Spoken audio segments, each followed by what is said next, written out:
Hello, and welcome to Part 1 of GridSME's NERC 101 training. My name is Mark Urbano, Director of Regulatory Compliance at GridSME, and we are glad that you are listening to our multi-part series on NERC regulation and compliance, starting with Part 1, Introduction to NERC. We developed this training series to provide brief summaries of some key areas about the NERC standards for people in the industry that may be curious about them or may have a future need to comply.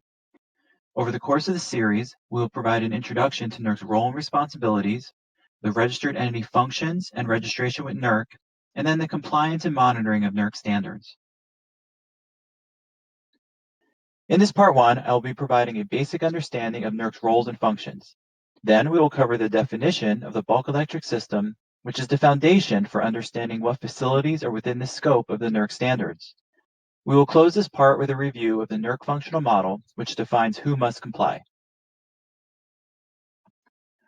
So let's start in the beginning, or rather 2003.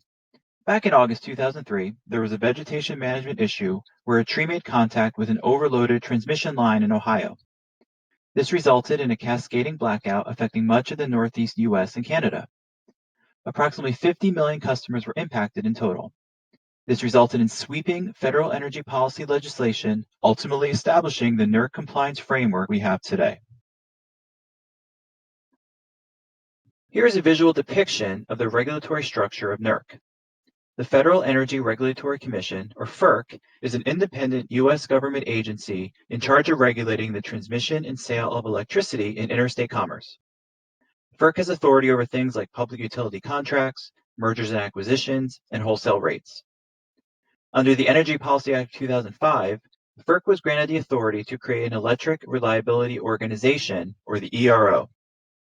NERC, the North American Electric Reliability Corporation, was certified as the ERO in 2006. The initial set of the NERC reliability standards became mandatory and enforceable in 2007. So the NERC standards are relatively new, being only a little over a decade old.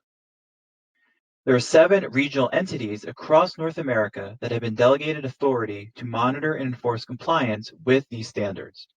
We will cover regional entities again in a couple slides. And then finally, the registered entities are those owners, operators, and users of facilities used to transmit or generate electricity. These are the entities that actually must comply with the NERC reliability standards based on the functions they perform.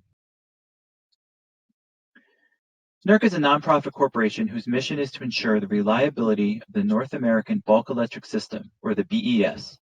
It does this by holding entities accountable for compliance with the mandatory and enforceable NERC reliability standards.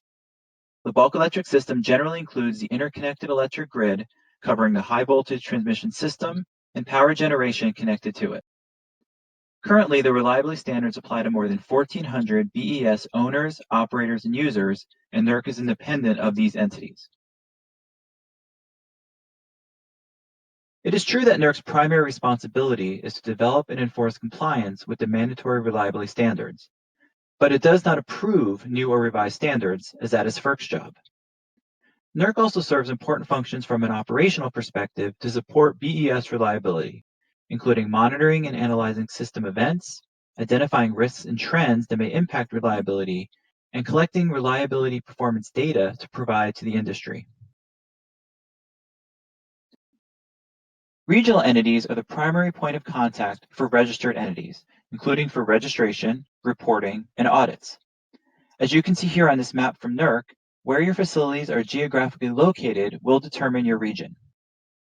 NERC has established a framework to make sure there is transparency, predictability, and uniformity across the regions in the compliance and enforcement of the standards.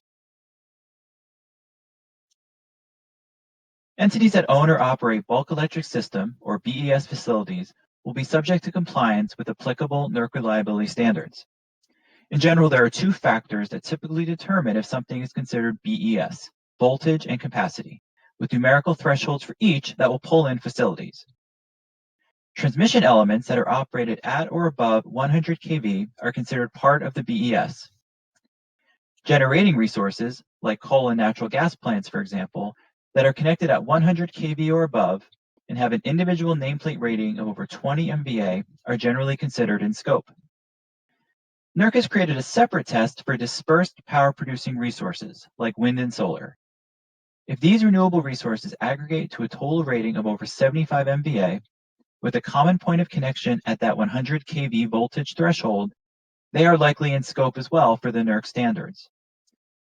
Overall, the point of these thresholds is that facilities of a certain size are material enough to impact BES reliability, and therefore owners and operators of those facilities need to comply with applicable standards.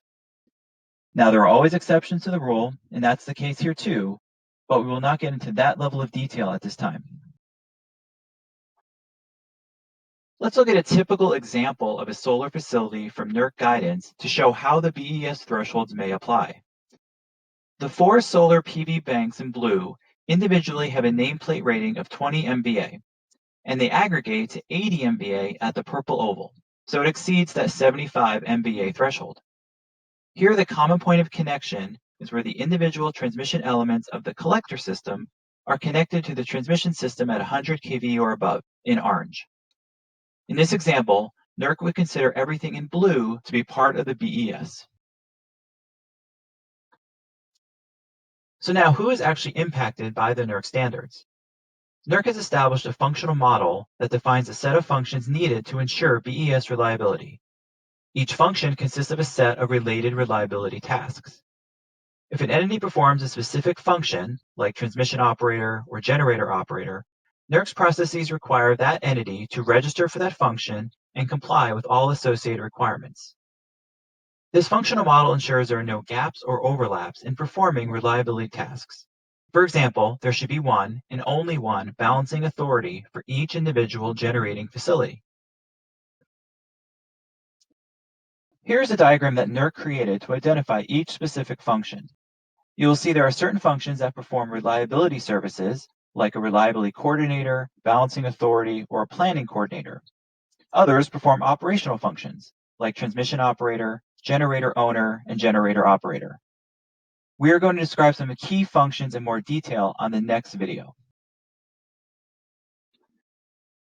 So let's close part 1 by going over what we covered today. First, NERC has been given broad authority by the federal government to develop and enforce compliance with mandatory reliability standards.